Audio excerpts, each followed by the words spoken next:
Okay, the Keller templates are on the Porter cable dovetailing template basis with our wooden sacrificial block here at the top and clamping block. I mean, and mounting block. It's a couple different functions.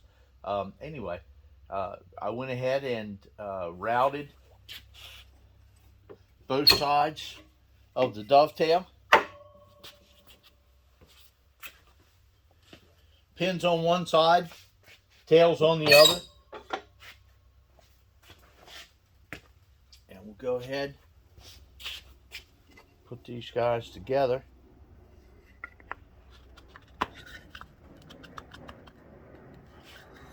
There we go.